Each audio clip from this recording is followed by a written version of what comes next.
I don't believe in feminism. I think that if men are willing to do more and do more, then they should make more. So if you do a man on the street and just ask a random person, what do you think life was like for women before they got the vote, right?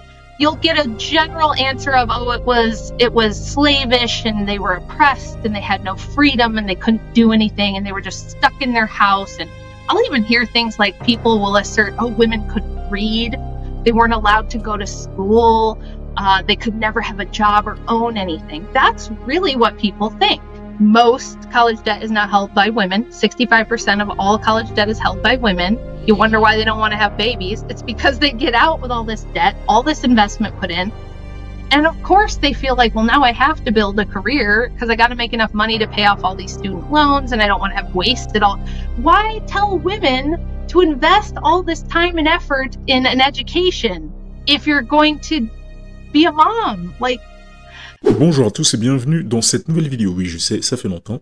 Joyeuses fêtes de fin d'année. Alors aujourd'hui, j'aimerais vous parler d'une pépite littéraire écrite par Rachel Wilson, une femme très intelligente, passionnée d'histoire, mère de 5 enfants, épouse dévouée et instructrice en armes à feu du Midwest des États-Unis, intitulée Féminisme occulte, l'histoire secrète de la libération des femmes. Et dire que cette œuvre m'a chamboulé à la fin de sa lecture serait un néanté euphémisme, donc je me suis dit que j'allais partager ça avec vous. Il n'y a pas de raison que je sois le seul à souffrir. Alors sans plus tarder, c'est parti. Alors à l'intro, l'autrice commence déjà par rappeler ici à quel point le féminisme a changé la société moderne et négativement influencé les mentalités en ce qui concerne le fait d'être un homme et d'être une femme. L'influence négative de la mentalité girl power promue par des stars ayant dominé les charts en 2020 comme Miley Cyrus, Ariana Grande, Doja Cat, Cardi B, Megan Thee Stallion, Taylor Swift, etc. Toutes des féministes autoproclamées au message pervers et destructeur visant à faire croire à la femme qu'elle est supérieure à l'homme en tout point et qu'elle n'a de ce fait absolument pas besoin de lui car elle peut tout faire elle-même. Miley Cyrus par exemple chantera ça. Ou encore Ariana Grande qui dira ça.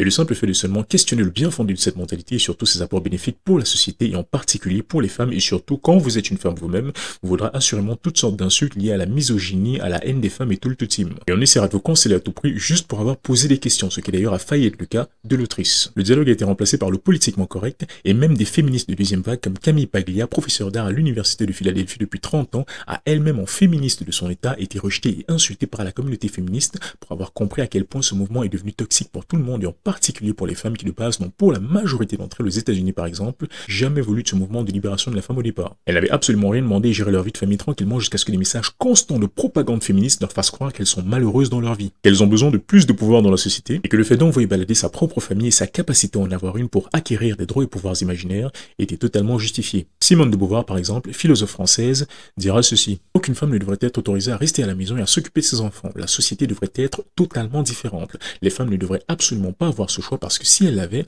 beaucoup choisiraient cette option-là. Exact, les femmes n'avaient absolument aucun problème jusqu'à ce que le féminisme leur fasse croire qu'elles en ont. Alors le but de l'autrice ici sera de dévoiler les origines de ce mouvement et de pousser chaque femme à se questionner honnêtement sur les effets que ce mouvement a eu dans sa vie. Alors le premier chapitre s'intitulera « Origine, religion ancienne, culte de déesse et sorcellerie ». Ça commence bien.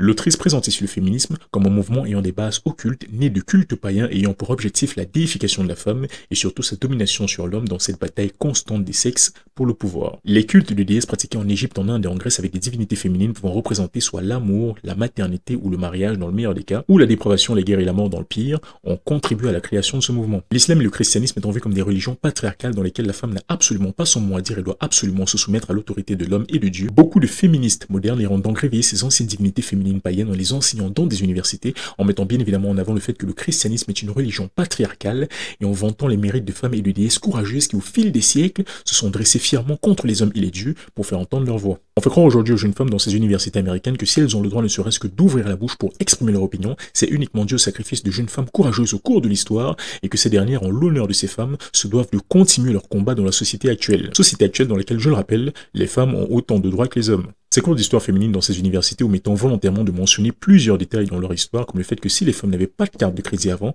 c'était justement parce que l'homme était lui responsable d'absolument toutes les dettes du foyer. C'est l'homme qui assumait absolument tout. Elle pouvait dépenser autant qu'elle voulait. Au moment de l'addition, c'est l'homme que la banque regarde, pas elle. Et ironiquement, maintenant qu'elles ont droit aux cartes de crédit, les femmes sont celles qui détiennent le plus de dettes aux USA, car bien plus prônes à acheter que ces messieurs, à dépenser de l'argent pour des trucs mais alors complètement inutiles dont elles n'ont mais alors absolument pas besoin, et à s'endetter pour payer des frais d'université dans lesquels elles recevant des cours, leur racontant des bêtises de ce genre. Le christianisme étant vu comme un culte patriarcal, ce dernier deviendra la cible à abattre de bon nombre de féministes, n'y voyant qu'un moyen de soumettre les femmes à la volonté des hommes, préférant ainsi se tourner vers des cultes à figure matriarcale dominante avec à la place d'un dieu, une déesse créatrice, et vers des études universitaires mettant en avant des déesses féminines vengeresses, dont le but était l'assujettissement des hommes et des dieux masculins. La déesse mésopotamienne Inanna ou Ishtar par exemple, associée à la planète Vénus, est toujours vénérée par certains aujourd'hui comme étant la déesse de l'amour et de la guerre, en est un parfait exemple. Et quand je dis déesse de l'amour ici, c'est plus dans le sens sexuel qu'affectif, si vous voyez ce que je veux dire. Elle sera vue comme le symbole de la libération sexuelle de la femme,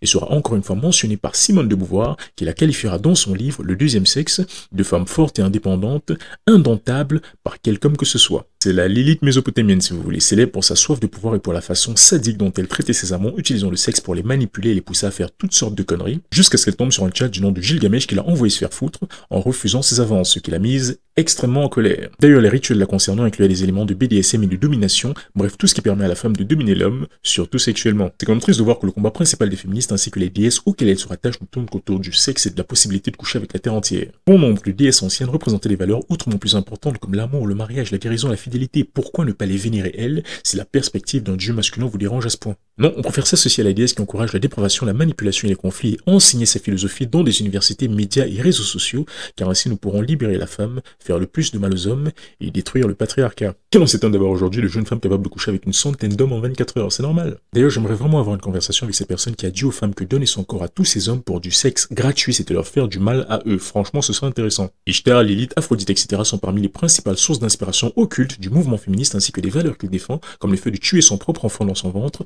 l'infidélité, etc. Les satanistes comme Aleister Crowley avaient carrément des livres de rituels avec les noms de ces divinités. Kali, la déesse hindoue qui faisait la couverture de magazines dans les années 90 et marketée comme la femme par excellence, en est un autre exemple. Elle est associée à la création, à la destruction et au sexe. Ça alors. Elle était représentée comme une déesse en colère avec plusieurs bras tenant soit des épées, soit des têtes d'hommes décapités, des colliers avec des têtes d'hommes décapités, des membres humains autour de la taille, avec à ses pieds son frère le dieu Shiva, dont elle a toujours cherché à prendre la place. Et à cette déesse forte et indépendante, on sacrifiait, devinez quoi?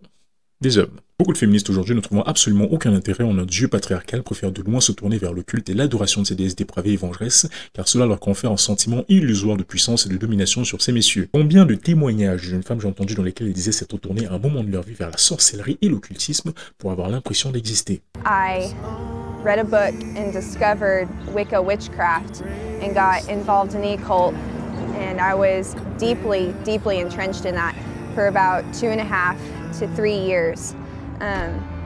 It was really dark. I fell into deep depression, was very lonely. L'autrice mettra en avant le fait que de nombreuses féministes dans le domaine de l'enseignement raconteront les déboires et les combats de femmes fortes et courageuses en omettant volontairement certains détails et en mettant de côté des informations cruciales et avérées qui pourraient faire passer les hommes pour bien moins cruels qu'elles voudraient absolument faire croire à leurs élèves. Elle appellera ça la théorie du point de vue féministe qui consiste à raconter son histoire en déformant la réalité ou en omettant volontairement des pans de cette dernière qui pourraient faire s'effondrer son argument. C'est le cas par exemple de l'histoire avec la carte de crédit où on raconte aux femmes qu'elles n'avaient absolument pas le droit d'en avoir, sans dire au passage qui assumait les dettes derrière. On raconte aux femmes qu'avant le droit de vote, elles étaient des esclaves obligés d'obéir aux hommes, de donner naissance à des enfants jusqu'à leur mort, de servir de paillasson à leur mari qui les battait et les abusait constamment. On fait croire à la femme occidentale qu'elle vaut beaucoup mieux qu'une femme née dans un pays islamique, que les hommes sont tous des connards alcooliques qui battent et abusent de leurs épouses, et toutes ces conneries dans la grande majorité des cas sont absolument fausses. Toutes ces conneries sont des arguments spécifiquement choisis par la propagande féministe afin de pousser les femmes à s'éloigner des hommes et à les considérer comme leurs ennemis. Le plan est simple. Polluez l'esprit des femmes qui sont les premières enseignantes de l'humanité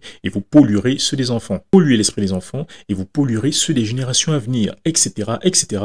Et ça n'ira qu'en empirant. Vous dévaluez vous-même, mesdames, en vous mettant constamment dans une position de victime. Vous êtes les moitiés des hommes. Vous êtes aussi importantes que le sont. Vous avez de l'influence sur vos enfants et vos partenaires et c'est pour ça que le diable, qui lui sait votre importance, cherche toujours à vous piéger vous en premier et la raison à cela est simple. L'homme a été créé de sorte à vouloir rendre la femme heureuse. Il y a quelque chose chez l'homme qui fait qu'il aime voir sa femme être heureuse et sourire, ça le rend heureux lui aussi. Il veut donc ainsi lui donner ce qu'elle veut parce qu'il aime la femme et veut la voir sourire. C'est exactement la raison pour laquelle il suffit pour bon nombre d'hommes qu'une jeune femme les approche avec un sourire aguicheur en leur demandant un service et les mecs sont prêts à aller soulever des montagnes, à déclencher des bagarres et des guerres pour défendre leur honneur, à souscrire à leur chaîne YouTube ou à leur OnlyFans, à leur donner leur carte bleue, etc. L'homme, tous les hommes de base sont des simps. Tous, de base, c'est comme ça. Adam dans ce jardin voulait voir Ève sourire, c'est pour ça qu'il a mordu. Certains choisissent avec le temps d'arrêter d'être des Sims, d'autres malheureusement continuent. Et donc en influençant la femme en premier, le diable sait qu'il réussira forcément à influencer l'homme si ce dernier n'est pas attentif, mais également les enfants. C'est la même stratégie depuis l'aube des temps, c'est pareil, le féminisme n'est pas différent de ce serpent dans ce jardin. Non mais faut les entendre, hein, de jeunes femmes dans la vingtaine qui racontent ce genre d'absurdité sans avoir jamais rien vécu de tout ça elles-mêmes, et sans même chercher à vérifier si tout cela est vrai ou pas. J'ai eu de jeunes femmes en commentaire qui m'ont sorti cet argument de façon automatique comme si elles étaient littéralement programmées pour le faire. Voilà le résultat de la propagande et de la programmation féministe. De jeunes femmes qui pensent qu'en étant en couple avec un homme, elles se feront automatiquement abuser par ce dernier, ce qui est débile vu que les femmes sont tout autant coupables d'abus dans les couples que les hommes, voire plus vu qu'elles savent que la loi les protège. Beaucoup de ces conneries sont créées et inventées pour la propagande féministe. Ils ne diront jamais beaucoup d'hommes protègent et prennent soin de leur famille. Non, c'est toujours les hommes sont tous des abuseurs, c'est tous des menteurs, éloignez-vous-en, avortez vos enfants, couchez à gauche et à droite.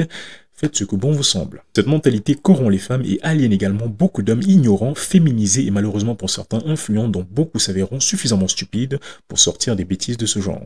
Aujourd'hui, juste faut accepter de dire on a fait grave de la merde. Franchement, les hommes, on a fait de la merde vis-à-vis des femmes pendant des décennies. La chevalerie, autrefois considérée comme une institution visant la protection des femmes et des enfants par des actes de bravoure, de loyauté, de générosité, est aujourd'hui vue par le féminisme comme une insulte envers les femmes. Parce que oui, si tu veux lui venir en aide d'une quelconque façon que ce soit, tu la rabaisses, tu lui manques de respect, et cela peut même être vu comme une agression physique, et tu risques gros juste pour avoir voulu aider une femme en difficulté sur le bord de la route avec sa voiture, sur ton lieu de travail, etc.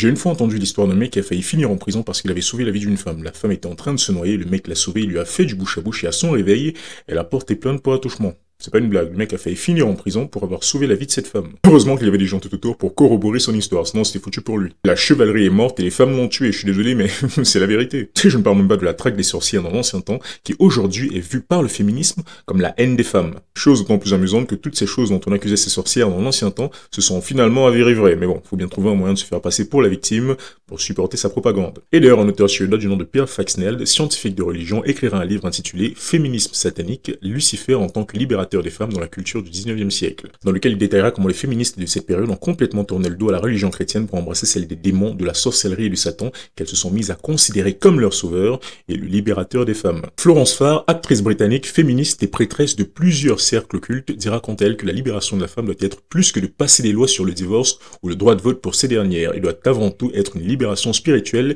et de mentalité, cette dernière appelant à la déstigmatisation du métier de prostituée, devant être vus par tous, selon elle, comme un droit sacré propre à la femme. Je vous le dis encore une fois, mesdames, vos pires ennemis, ce ne sont pas les hommes, ce sont vos sœurs. Ce sont vos sœurs qui vous traitent littéralement de pute en revendiquant ce droit de l'être pour vous. Des bébés qui meurent par avortement tous les jours, c'est pas son problème. Des familles brisées à cause de femmes stupides qui pensent qu'en abandonnant leur foyer pour trouver un bonheur illusoire, tout ira bien pour elles, leurs maris et leurs enfants, on s'en branle. Ces femmes qui meurent seules sans partenaire ni enfant à cause du fait qu'elles étaient encouragées par des débiles comme elles à mener une vie de débauche qui les aura conduits à leur propre destruction, on s'en fout. Hi guys, I'm so sad right now because I just came to a realization these past few days have been so hard for me. Cause you know how men say that women have toxic feminism and you'll get to a certain age and no one will want to marry you and no one will love you. I feel like I've gotten to that point, guys. I was so hung on to this feminism thing and I missed out on marriage and on children. I'm so jealous of people who have marriages because they are so happy. And men are just the best. Right now is when I'm realizing I can't do without them. Le plus important pour elle étant de militer pour le droit sacré des femmes d'être des objets sexuels. Qu'est-ce que vous voulez que je rajoute à ça? Je ne peux qu'applaudir ce condensé de bon sens, surtout venant d'une femme qui elle-même est morte sans enfant ni partenaire après une vie de débauche. C'est clairement l'exemple à suivre. Et ça, c'est exactement la raison pour laquelle dès qu'une personnalité publique se met à questionner un tout petit peu la mouvance féministe, on doit automatiquement la cancel. Parce que si la vérité sur l'énorme arnaque que c'est en réalité était révélée, beaucoup d'universités enseignant ces bêtises perdraient leur financement. Le public se rendrait compte qu'en réalité, leurs artistes féministes ne sont en réalité que des menteuses qui elles-mêmes ne vivent pas ce qu'elles promeuvent dans leurs chansons, que beaucoup de ces écrivaines féministes n'étaient rien d'autre que les adoratrices du diable qu'elles voyaient comme un sauveur et qui prétendaient avoir produit leurs écrits sous influence divine ou maléfique dans le cas précis, alors qu'en réalité il ne s'agissait que de l'influence de l'alcool et de substances hallucinogènes. Beaucoup de vos héroïnes féministes, mesdames, n'étaient rien d'autre que de gigantesques fraudes malfaisantes. Margaret Sanger, la fondatrice du planning familial, les plus gros pourvoyeurs d'avortements au monde, était une féministe raciste adepte de l'eugénisme qui pensait que tous les enfants ne méritent pas de venir au monde, surtout dans des familles pauvres, que toutes les femmes ne devraient pas être dans l'obligation d'avoir des enfants et devraient user comme bon leur semble de moyens de contraception divers pour se débarrasser de toute gêne qui pourrait encombrer leur vie, que la maternité est une gêne et qu'une femme réellement libre et épanouie doit pouvoir vivre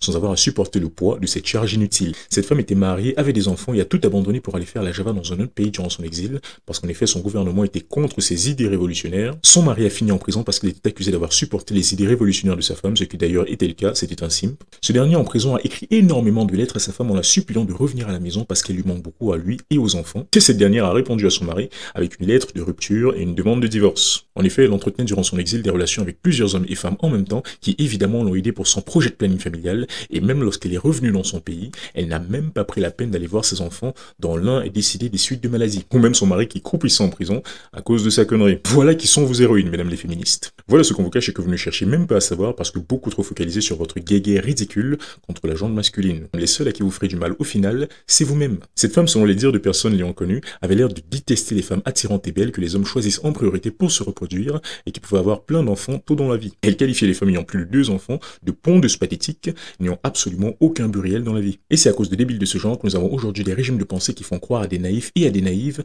qu'avoir des enfants, c'est se priver d'une vie, participer au réchauffement climatique, à l'appauvrissement des ressources, etc., etc. C'est de là que ça vient. Nous avons carrément des femmes aujourd'hui qui se vantent fièrement d'avoir eu énormément d'avortements et qui promettent de continuer à en avoir.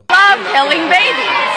I love it. I've had like 45 abortions and I'm gonna keep having them. Vous savez, j'ai entendu dire que la moitié de la population féminine occidentale dans 4 à 5 ans sera célibataire et sans enfants. Je commence à comprendre pourquoi. En effet, une étude de Morgan Stanley a révélé qu'en 2030, 45% de la gente féminine âgée entre 25 et 44 ans sera célibataire et sans enfants, et pas seulement à cause des hommes qui s'en seront éloignés entre-temps, mais surtout à cause du fait qu'elles aient délibérément décidé de suivre pour leur vie des inepties promues par des abrutis de ce genre. Bref, elle est morte en 1966 d'un arrêt cardiaque, et le moins qu'on puisse dire, c'est qu'elle ne manquera à personne, et encore moins à ses propres enfants, qui l'ont détestée jusqu'au jour de sa mort. Simone de Beauvoir elle-même, qui dans ses œuvres critiquait les hommes, les accusant d'user de leur position de pouvoir pour manipuler de jeunes femmes naïves, a elle-même eu bon nombre de relations controversées avec des femmes, et usé de sa position d'enseignante pour profiter de ses élèves, dont une du nom de Bianca Lamblin, qui qualifiera dans son livre Disgraceful Affair ou Relation scandaleuse, cette relation comme toxique et abusive, accusant Beauvoir de l'avoir manipulée pour du sexe. Donc malgré toutes les conneries qu'elle racontait sur la toxicité de la gente masculine, Simone de Beauvoir était elle-même une pointeuse, ce qui d'ailleurs justifiera le fait qu'elle perde plus tard son travail et sa licence d'enseignante. Si l'ironie était une femme, je vous jure, je l'épouserais et je lui ferais plein d'enfants ironiques. Elle qui a passé son temps dans ses œuvres à défendre la gente féminine en disant à quel point les femmes sont d'innocentes petites victimes innocentes de méchants hommes abusifs, s'est elle-même non seulement comportée comme le type d'homme qu'elle dénigrait, mais a perdu son taf et sa licence à cause d'allégations portées par une femme.